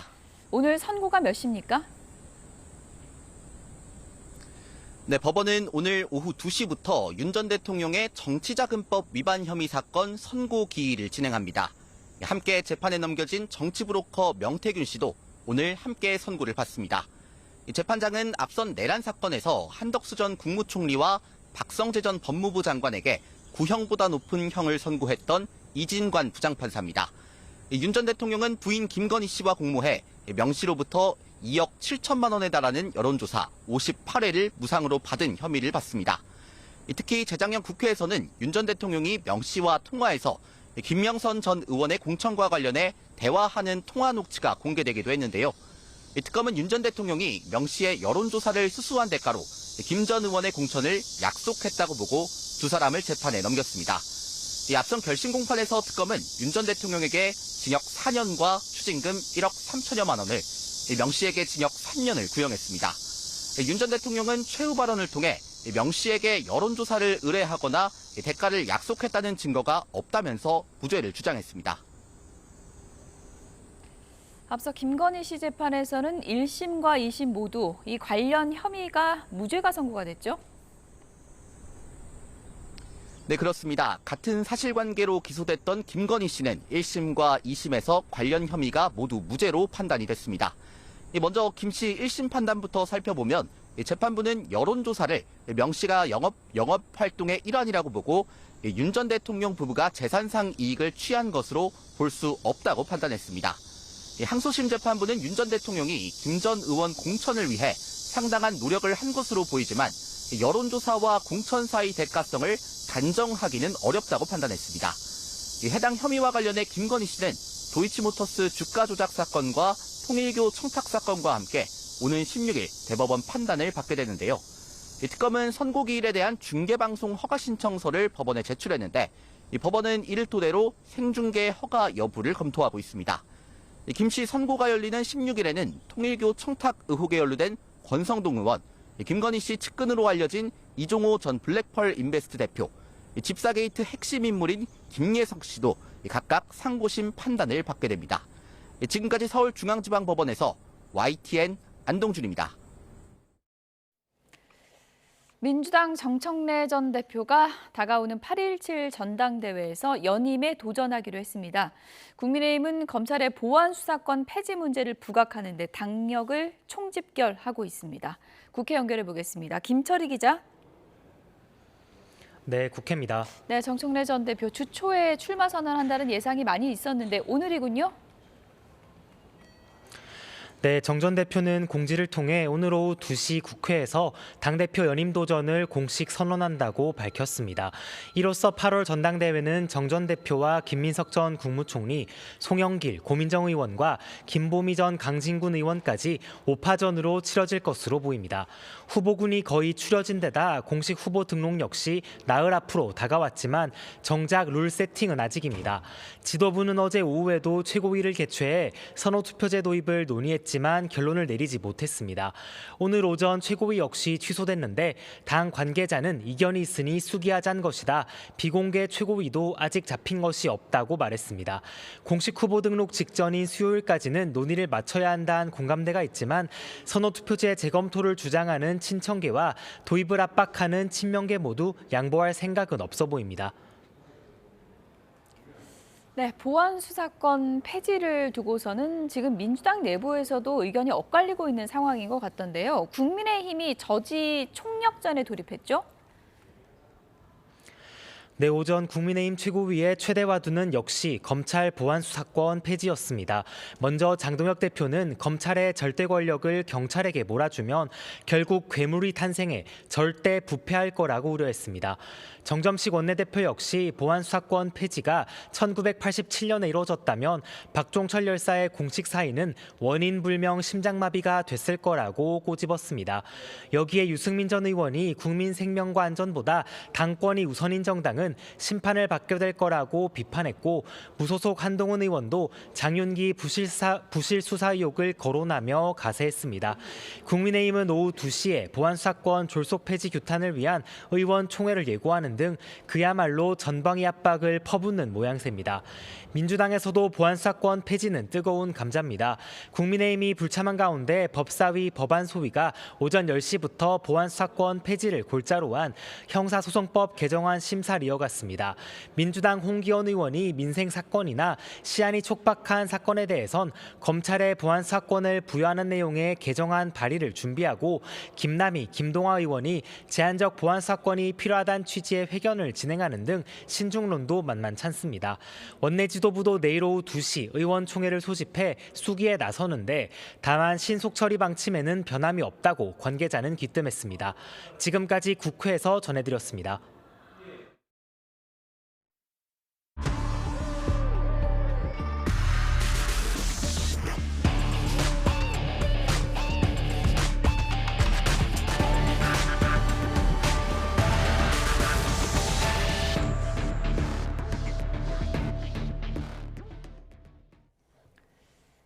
광주 여고생을 살해한 장윤기가 사건 발생 2개월 만에 강간 목적 살인을 인정했습니다. 네, 또 잠시 후 2시부터는 윤석열 전 대통령 무상 여론조사 1심 선고가 나오는데요. 서정빈 변호사와 함께합니다. 어서 오세요. 안녕하세요. 안녕하세요. 2개월 만에 강간 목적 살인이다라는 점을 본인이 인정을 했습니다. 갑자기 어떤 이유 때문일까요? 결국에는 지금 보도 등을 통해서 확인되는 사실들을 좀 평가를 하지 않았을까. 네. 그리고 향후에 판결을 받았을 때 어떤 결론이 나올지를 예측을 좀 하면서 입장을 바꾸지 않았을까라는 생각이 듭니다. 제가 말씀하신 것처럼 사실 사건이 시작이 되고 나서 지금까지 적어도 강간 목적에 대해서는 부인을 해왔습니다. 초기에는 범행 자체에 대해서 우발적이었다라는 주장을 했지만은 지난번 재판에서는 일단 우발적인 그런 계획이 있었다, 우발적인 살인 사건이었다, 이런 이야기도 다 처리를 하고 모든 것들 다 인정을 하면서도 다만 이제 강간 목적이었다라는 점만큼은 유보를 한 상황이었는데 결국엔 지금 그 사이에 이렇게 나오고 있는 보도 내용들을 봤을 때 단순한 살인 사건으로 보기 힘들고 오히려 이제 강간 목적이 더욱 뚜렷해지는 그런 정황들, 심지어는 당시에 수사팀까지도 조직적으로 관련된 증거들 그리고 관련된 사실들을 은폐하려 한 그런 모습들이 포착이 되고 보도가 됐기 때문에 이 점이 이제 본인 입장에서는 상당히 불리한 상황이다라고 판단을 하지 않았을까. 그래서 만약에라도 앞으로 계속 이 강간 목적 자체는 부인을 한다라고 한다면 여기에 대해서 유죄를 선고를 받고 심지어는 형량 역시 또 훨씬 더 높게 선고를 받을 수 있다라는 판단을 한 것 같습니다. 그래서 지금 시점에서 다시 한번 생각을 해봤을 때 결국에는 전부 범행 사실에 대해서 인정을 하면서 앞으로는 이제 감경을 받는 쪽으로 목표를 좀 설정한 거 아닌가라는 생각이 들고 일단 이렇게 되면 최하 형량이 어떻게 되는 거예요? 일단 최하 형량 자체는 무기징역부터 시작을 하는 건 맞습니다. 예. 하지만 이제 법적으로 정해놓은 형량에서 향후에 이제 재판부에서 판단을 했을 때 이런 자백 등을 감경 요소로 판단한다라고 한다면 무기징역이 최저한의 법정형이긴 하지만 선고형 자체는 또 떨어질 수가 있습니다. 그렇게 되면은 유기징역 50년 이하로 떨어질 수가 있기 때문에 이 점 역시 고려를 하지 않았나. 사실 뭐 아마 국선 변호인의 그런 설명과 설득도 조금 있지 않았을까 이렇게 생각이 됩니다. 부친에 의해서 주요 증거들이 사라졌어도 만약에 장윤기가 이렇게 뭐 본인이 인정을 한다고 한다면 이 부분에 대해서 유죄를 받는 데는 큰 문제가 없는 건가요? 네, 그렇습니다. 사실 이 부분 계속해서 부인을 해왔다라고 한다면 결국 검찰 입장에서도 이 강간 목적을 입증하는 데 주력을 했을 겁니다. 그런데 문제가 되는 것은 뭐 실물 증거 자체가 극히 드물고 이런 내적인 그런 목적을 입증하는 것이 쉽지는 않기 때문에 뭐 상당한 쟁점에 대해서 다툼이 있지 않았을까. 그리고 이 법원의 그런 판결 역시도 뭐 지금 이제 여론이라든가 혹은 보도 내용과는 조금 다르게 전망하기가 조금 어렵지 않았을까라는 생각이 듭니다. 하지만 지금 모든 범죄 사실, 심지어는 이 당시 살인의 목적까지도 인정을 했기 때문에 여기에 대해서 자백을 하고 있는 상황에서 이 다른 증거들, 그것들이 뭐 간접 증거든 혹은 정황 증거라고 하더라도 이런 자백을 보강하기에는 충분히 가능성이 높습니다. 그렇기 때문에 지금까지 뭐 확보된 그런 증거들, 예컨대 당시 범행 상황이 찍힌 그런 CCTV 장면에서 뭐 차량의 뒷문을 열어놨다, 혹은 이 여학생을 15분 정도 미행을 했다라는 그런 내용, 그리고 뭐 이제 증거를 채집하는 과정에서 뭐 리얼돌이 훼손된 모습들이 촬영된 부분들, 혹은 뭐 케이블타의 실물이라든가 이걸 수집하는 과정에서 찍힌 영상들, 이런 것들이 이제 자백이 있을 때는 그 자백을 보강하는 증거로 쓸 수 있기 때문에 네. 결국에는 현재 모든 것들이 인정하고 있는 이상 이 전체적인 공소 사실이 모두 인정될 가능성이 매우 높다, 이렇게 보면 될 것 같습니다. 네. 경찰의 부실 수사 상황도 속속 드러나고 있는데 단순한 이 부실 수사 과정이 아니라 조직적으로 이뤄졌다, 이런 정황들이 계속 드러나고 있습니다. 피해 학생 유족이 상당히 좀 참담한 심정일 텐데 어떤 얘기를 했는지 얘기를 잠시 듣겠습니다. 아이가 마지막으로 입었던 옷은 부모의 동의도 없이 폐기되었고 운동화는 지금 어디에 있는지도 모른다고 합니다.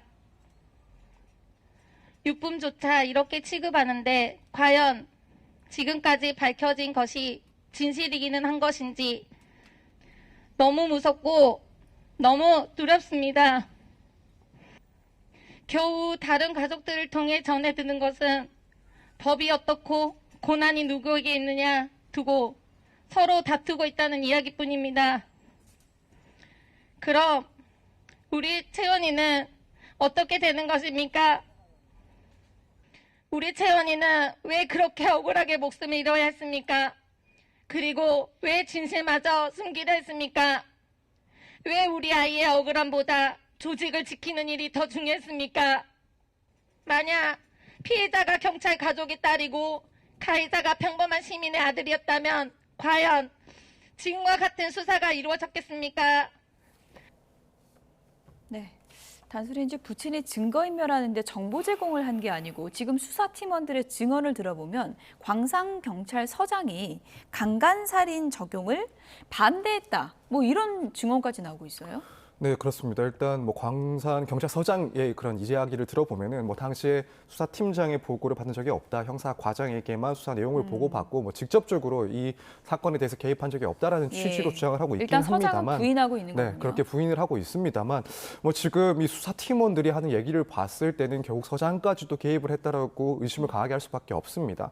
그래서 뭐 압수수색과 같은 그런 주요 절차 등에 대해서 뭐 직접 지휘를 하기도 했다, 이런 발언도 나오고 있고, 강간살인 혐의에 대해서 또 그 적용을 반대했다라는 이야기가 나오는 상황이고, 사실 그 전에도 뭐 이 사건이 발생하고 나서 새벽에 긴급 또 회의를 주최를 하고, 뭐 심지어는 수사팀원 중 일부를 뭐 장윤기 아버지의 집에 보내기도 했다. 예. 그리고 뭐 윗선에서 이 사건의 가해자의 아버지가 경찰이라는 점을 드러내서는 안 된다 이런 지시도 내려왔다라는 그런 이야기들도 있었기 때문에 이 상황을 종합하자면 사실 상당히 좀 의심을 해볼 수밖에 없는 상황이 아닌가라는 생각이 듭니다. 또 한편으로는 당시에 이제 이런 뭐 조직적인 개입 의혹이 있을 때에도 과연 이게 수사팀 내에서 책임을 질 만한 사건인가 혹은 윗선에서 지시가 있어야 이제 이런 일들이 벌어지지 않았을까라는 그런 의심을 하기에도 충분한 상황이기도 했었고 뭐 지금 이런 진술들 수사팀원들의 진술들이 사실 없는 이야기를 굳이 할 필요가 없는 그런 내용들입니다. 위에서부터 혹은 뭐 서장이 지시를 했다 이런 내용들이 사실이 아닌데 거짓말할 필요가 없는 그런 내용이라고 생각이 됩니다. 그렇다면은 이런 내용들을 종합해 봤을 때는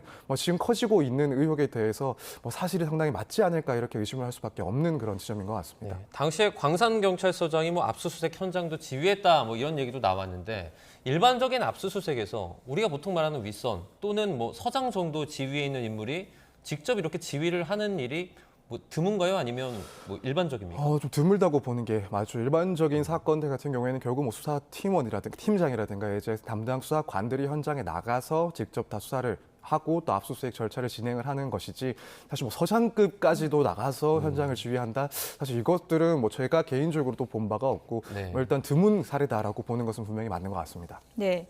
이제 장윤기 부친이 이제 증거인멸을 했기 때문에 장윤기 부친의 행적도 좀 들여다봐야 될 텐데 뭐 연차나 병가까지 써가면서 이제 증거인멸을 했다는 이제 정황도 지금 나오고 있는 거잖아요. 그 날짜를 좀 주목해서 봐야 된다고요? 네, 그렇습니다. 일단 이 사건 자체가 이제 발생한 게 5월 5일이었습니다. 그런데 그날부터 이제 연가를 쓰기 시작을 했었고 결국 이제 계속해서 뭐 병가라든가 혹은 장기 재직 휴가 공가 이런 식으로 이제 그 연차를 계속 사용을 했습니다. 아무래도 일단 그 시점을 봤을 때 사건이 발생한 직후에 연가를 썼다라는 것은 결국에는 이 사건에 대해서 전달을 받은 상황에서 상당 부분 사건을 수습하기 위해서 또 관련돼서 중요한 증거들을 은폐하고 은닉하기 위해서 연가를 빨리 쓴 것 아닌가라는 의심을 할 수밖에 없습니다. 특히 이 사건 초기에 결국에는 압수수색이 진행이 되고 이때 수집되는 증거들이 가장 핵심적이고 중요한 증거로 활용이 될 텐데 이 그날부터 연차를 썼다. 그리고 실제 지금 보도 내용들을 보면은 뭐 그 이후에 곧바로 장윤기 집에 들어가서 리얼물 등을 폐기하고 휴대전화 등을 폐기했다. 이런 과정들을 보면은 결국에는 이 초기부터 경찰과 수사팀과 연락을 주고받으면서 결국 이 주요할 수 있는 그런 증거들을 은폐하기 위한 연차들이 뭐 진행이 됐다 이렇게 보는 게 맞지 않나라는 생각이 듭니다. 휴대전화 불태워버린 거 언급을 좀 해주셨는데 사실 뭐 경찰 출신이고 그러면 이 휴대전화가 얼마나 중요한 증거인지 알고 있을 테잖아요. 예를 들어 위치라든지 검색 내용이라든지 이런 것들이 들어있을 텐데 단순히 뭐 개인정보 유출 때문에 불태웠다 이렇게 설명하고 있어요. 사실 이 부분 변호사 입장에서는 매우 좀 이해하기 힘든 변명이라고 생각을 합니다. 그렇죠. 개인정보가 유출될 것이 우려가 돼서 불태웠다. 이게 뭐 실제로 말씀하신 것처럼 어떤 수사든 간에 그 핸드폰이 유력한 증거가 포함되어 있을 가능성이 높기 때문에 포렌식을 진행을 하는 거고 당연히 사건과 필요한 내용들이라고 한다면 개인적인 정보들 조사 대상이 수사 대상이 될 수가 있습니다. 그런데 이걸 알고 있는 수사관, 알고 있는 경찰이 개인정보가 유출될 것을 우려했다라는 그 변명 자체가 너무 좀 말이 되지 않는 그런 이야기입니다.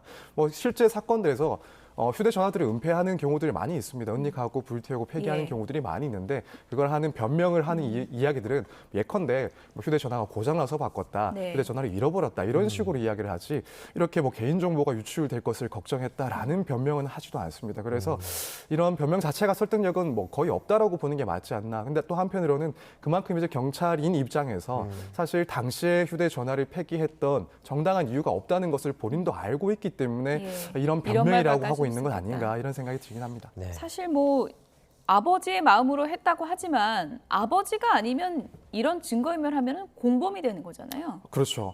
일단 뭐 가족 관계가 아니라고 한다면은 결국 증거인멸로 처벌이 될 수가 있습니다. 특히 이 사건 같은 경우에는 강간살인이라는 매우 중대한 범죄와 관련된 그리고 매우 중요한 증거를 폐기했기 때문에 만약 아버지가 아니었다라고 한다면 사실 뭐 실형까지도 걱정을 할 만큼 좀 중대한 사안이 아닌가 이렇게 생각이 됩니다. 네, 저희가 주제를 조금 바꿔보도록 하겠습니다. 윤 전 대통령 이제 무상 여론조사 관련한 그 혐의로 1심 재판이 잠시 후 2시에 열리게 됩니다. 특검은 이제 징역 4년을 구형을 한 상태인데 어떤 부분이 지금 쟁점인가요? 결국 이제 당시에 명태균 씨로부터 무상으로 여론조사를 제공받았는데 이게 과연 정치자금법 위반 사항이 되는 문제인가가 중요한 부분이고 검찰에서 뭐 지금까지의 그런 과정들을 봤을 때 결국 가장 핵심적인 그 내용은 그 요건은 이게 과연 대가성이 있는 부분인가라는 부분이 될 겁니다. 그래서 여기서 말하는 대가성은 무상으로 여론조사를 제공을 하면서 뭐 김영선 전 의원에 대한 공천을 대가로 이런 것들이 제공이 됐다라는 부분이 얼마만큼 입증이 되느냐인 것 같습니다. 이게 중요한 이유가 사실 뭐 대가성이 없다 하더라도 정치자금법 위반의 문제는 될 수가 있긴 합니다만 결국 대가성이 있을 때 이게 명태균 씨가 뭐 독자적으로 한 행동이 아니라 어떤 이익을 대가로 해서 목적을 두고 제공한 것이기 때문에 이건 불법적인 정치 자금을 위법한 적법한 절차에 따르지 않고 받은 것이다라고 평가를 받을 수가 있기 때문에 결국 당시에 대가성이 있었는지 여부가 사실 핵심적인 쟁점이 되고 있다 이렇게 보여집니다. 네. 앞서 그래픽 다시 한번 보여주시면 윤석열 전 대통령의 저 발언 김영선이를 좀 해줘라 그랬는데 말이 맞네 당에서 저거 녹취도 많이 이제 보도가 됐던 부분이고 저 이제 발언을 어떻게 해석할 것인가 이 부분이 좀 쟁점이 되겠네요. 그렇죠. 이 부분은 뭐 사실 이야기가 나왔을 때부터 지금까지도 특히 명태균 씨와 관련된 이 정치자금법 위반 문제에서 가장 중요한 그런 단서라고 평가를 할 수 있는 부분인 것 같습니다. 결국 이런 이야기가 나왔다는 것은 앞서 있었던 그런 무상의 여론조사가 사실은 뭐 김영선과 같은 그런 정치인에 대한 공천을 대가로 전제를 하고 이루어진 것이다라고 평가를 분명히 할 수 있는 지점이기 때문에 이 부분이 상당히 중요한 것이라는 것은 뭐 충분하게 뭐 설명이 된 것 같고 다만 이제 결국 법원에서 봤을 때 이 정도 내용을 보더라도 대가성을 인정할 수 있을지 없을지는 또 별개의 문제이긴 합니다. 뭐 실제로 이제 무상의 여론조사가 제공됐던 그 시점 그리고 이 통화가 있었던 그 시점 자체에 또 시차가 있기도 하고 또 중간에 결국에는 김영선 전 의원에 대한 공천 과정에서 뭐 절차적으로 당내 그런 절차도 진행된 바가 있긴 하기 때문에 과연 이 발언 혹은 그 밖의 다른 정황들을 비추어 봤을 때 대가성이 인정될 수 있냐 없냐 이 부분은 뭐 일단 법원에서는 상당히 좀 엄격하게 판단할 부분이다 이렇게 생각이 됩니다. 김건희 씨 같은 경우에는 무상 여론조사 지금 1, 2심에서 무죄가 나왔거든요. 그럼 이 재판을 보고 이제 오늘 있을 선고에 뭐 어떤 게 나오겠다 이렇게 전망하는 어떤 분석들도 있는데 어떻게 보세요? 좀 충분히 좀 전망을 할 수 있는 기준이 될 수는 있습니다. 물론 이 다른 재판부에서 다른 개별 사건에 대한 판단은 달라질 수가 있습니다. 하지만 어쨌든 지금 김건희 씨가 무죄를 받은 이유를 보면은 단순히 뭐 김건희 씨가 몰라서 무죄를 받은 게 아니라 결국에는 뭐 명태균 씨가 독자적으로 이걸 제공을 한 거다. 그리고 뭐 김영선 전 의원의 그런 공천 과정에 있어서는 적법한 그런 절차가 있었다. 또 여론조사에 뭐 김건희 씨나 윤석열 전 대통령의 지시 같은 것들이 확인되지 않는다라는 그런 내용들이 결국 무죄의 근거가 됐었습니다. 사실 그런 내용들은 윤 전 대통령의 이 사건에 있어서도 동일하게 적용될 가능성이 분명히 있습니다. 뭐 개별적인 판단을 따로 할 가능성을 배제할 수는 없긴 하지만은 뭐 일단 김건희 씨의 판결이 상당히 중요한 기준이 될 수 있다 이렇게 생각은 해볼 수 있을 것 같습니다. 네, 오늘 선고 속보가 들어오는 대로 저희가 또 전해드리도록 하겠습니다. 서정빈 변호사였습니다. 고맙습니다. 네, 감사합니다. 고맙습니다.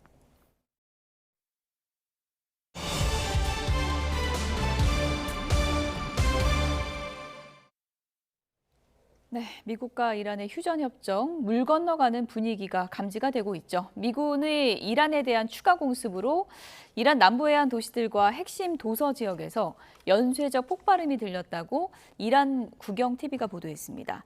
이 보도에 따르면 이란 현지 시간으로 오늘 새벽 호르무즈 해협의 관문인 항구 도시 반다르 아바스 서부 외곽을 비롯해서 게슘섬과 자스크 등에서 여러 차례 강력한 폭발음이 들렸습니다.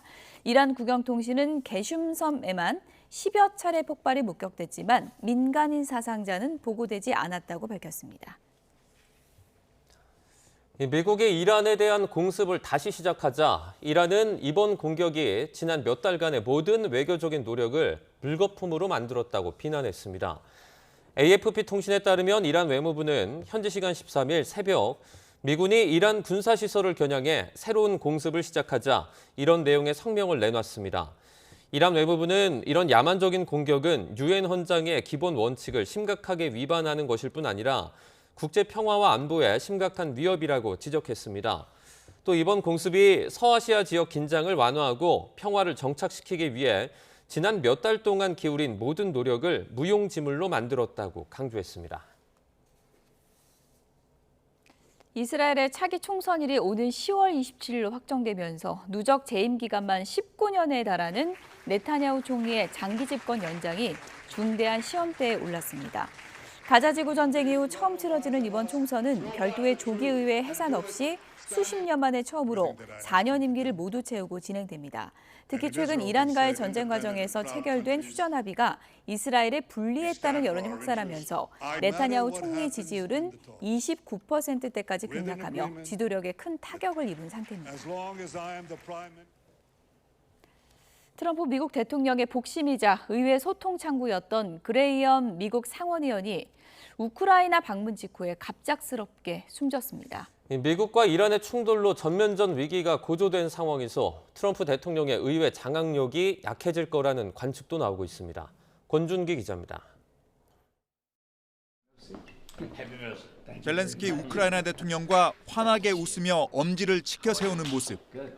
귀국 직후 숨진 린지 그레이엄 미 상원의원의 마지막 활동으로 기록됐습니다. 향년 71세. 사인은 심장마비의 일종인 급성 대동맥 박리였습니다. 백악관에 조기 개항을 지시한 트럼프 대통령은 최측근 의원의 갑작스런 죽음이 믿기지 않는다고 말했습니다. On the call, he told me, Kristen, he said, you know, I feel good, but I'm tired. 공화당 내 대표적 매파로 외교 정책에 막강한 영향력을 발휘하던 그레이엄 의원.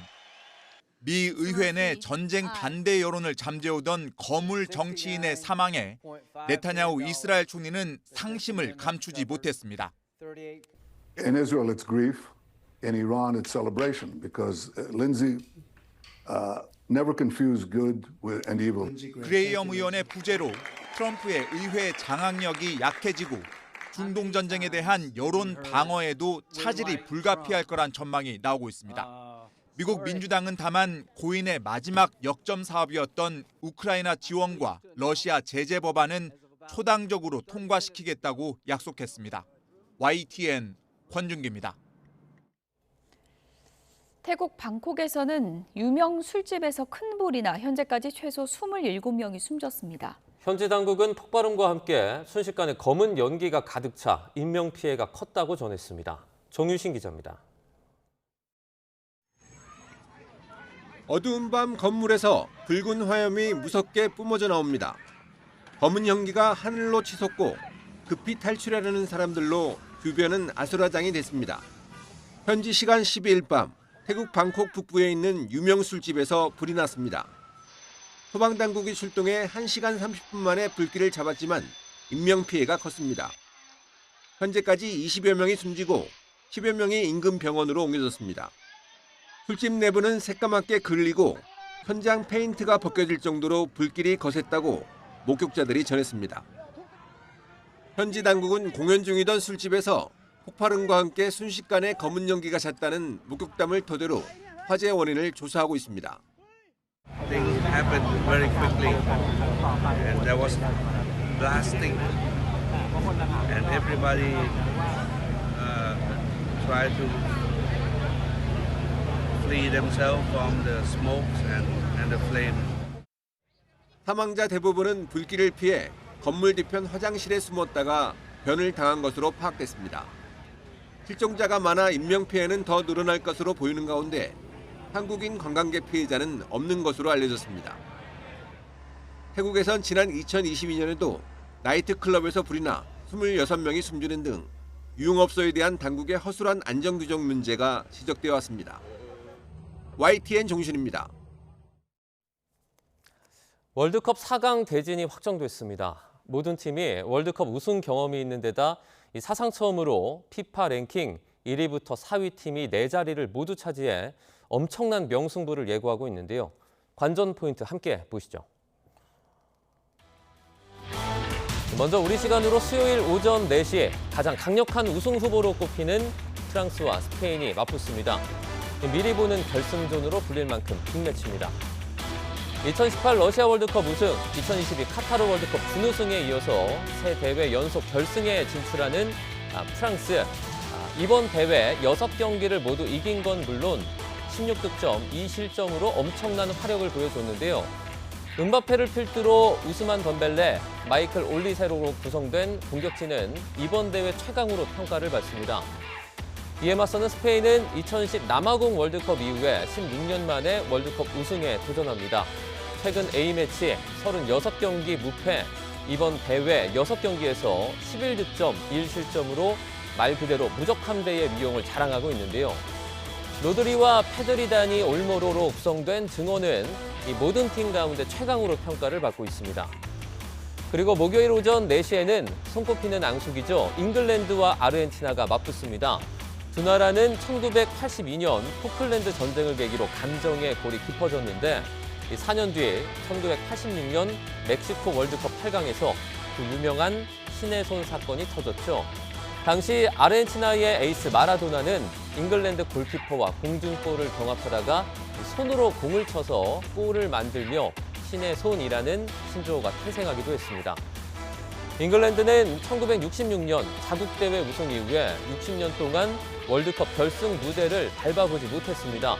핵심 선수는 해리 케인과 주드 벨링엄인데요. 이 둘은 이번 대회 각각 6골을 뽑아내며 든든한 쌍포로 활약을 하고 있습니다.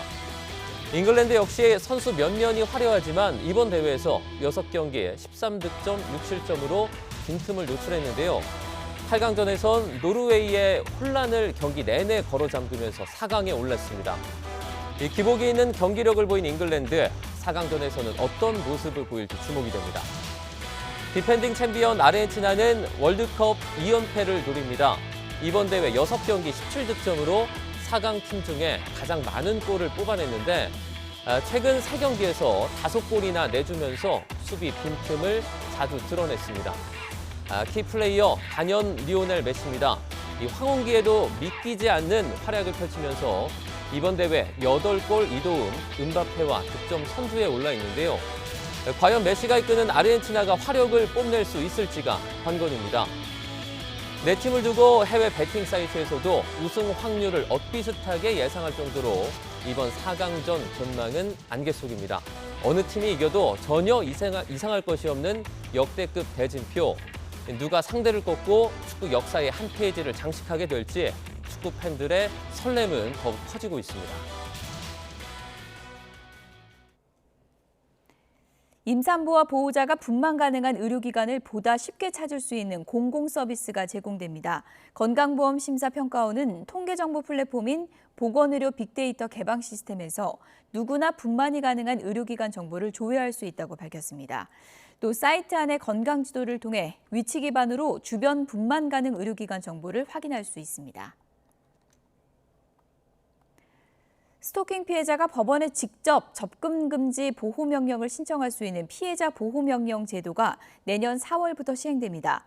스토킹 교제폭력 대응 TF는 법무부와 성평등가족부, 대검찰청과 경찰청 등 관계부처 합동으로 관련 대응 강화 방안을 발표했습니다. 우선 내년 4월부터 스토킹 피해자가 법원에 직접 접근 금지 보호명령을 신청할 수 있고 위치 추적 전자장치가 부착된 가해자가 접근할 경우 피해자에게 위치와 동선을 알려주는 제도는 지난달부터 시행에 들어갔습니다. 푹푹 찌는 듯한 더위가 정말 견디기 힘들 정도입니다. 현재 서울 기온은 31.7도까지 올라 있고요. 습도가 높은 탓에 체감상 더 덥게 느껴집니다. 끈적한 날씨에 온열 질환이 우려되니까요. 물, 그늘, 휴식 이 세 가지 수칙을 잘 기억하고 실천해 주시기 바랍니다. 찜통더위의 기세가 강해지면서 폭염특보도 나날이 확대 또 강화되고 있습니다. 현재 경주의 기온 36.3도, 강릉 36도, 대전은 33.2도까지 올라 있고요. 앞으로 기온은 이보다 1에서 3도가량 더 오를 수 있겠습니다. 뜨거운 날씨 속 대기 불안정으로 인해 중부와 전국 내륙 곳곳에 한때 5에서 40mm의 소나기가 지나겠고요. 또 남해안과 제주도에는 5에서 20mm의 산발적인 비가 내리겠습니다.